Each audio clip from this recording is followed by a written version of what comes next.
अस्सलाम वालेकुम, हादियास किचन में वेलकम।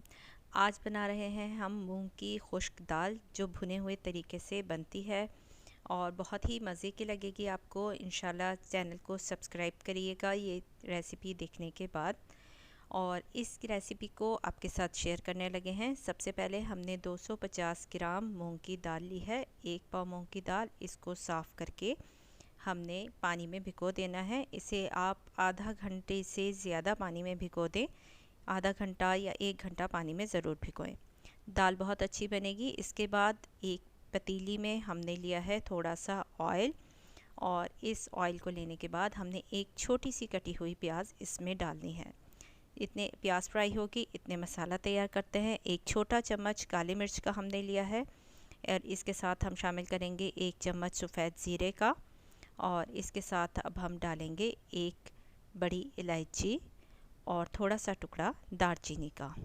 1 बड़ी इलायची और दालचीनी का टुकड़ा डाला है। आप चाहें तो इस सारे मसाले को साबुत रखकर भी दाल में शामिल कर सकते हैं, लेकिन मुझे पसंद है गरम मसाले का यूज़ हो जाना, तो मैं इसको थोड़ा सा कूट लेती हूँ। इसको आपने हल्का सा ग्राइंड करना है। और अब प्याज लाल हो गई है तो हमने प्याज में डालने हैं बाकी के मसाले। 1 चम्मच पिसा हुआ लहसुन अदरक का पेस्ट हमने इसमें शामिल कर दिया है, और अब इसको फ्राई करते के साथ ही हम इसमें बाकी चीज़ें डालेंगे। 2 अदद हमने डाली हैं हरी मिर्च कटी हुई, और 1 छोटा टमाटर।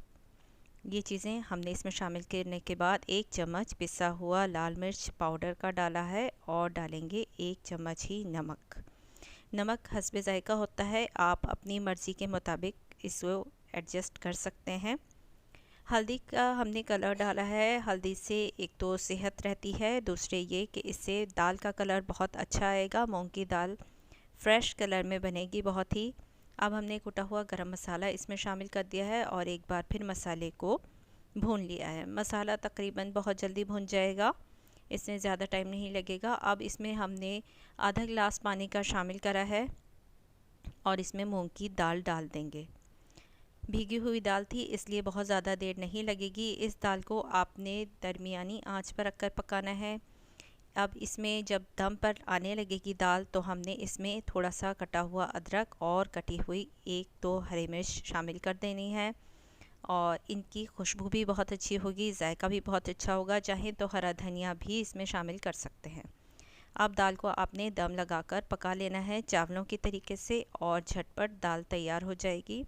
ये देखें दाल हमारे पास अब हो गई है रेडी। एंजॉय करें, चैनल को सब्सक्राइब करना मत भूलिएगा। इंशाल्लाह आपको ज़रूर पसंद आएगी। बाकी रेसिपीज़ भी ज़रूर देखा करें। रेसिपीज़ को दूसरों के साथ भी आप शेयर कर सकते हैं। हमारी डिस्क्रिप्शन में आपको वेबसाइट का लिंक भी मिलेगा, और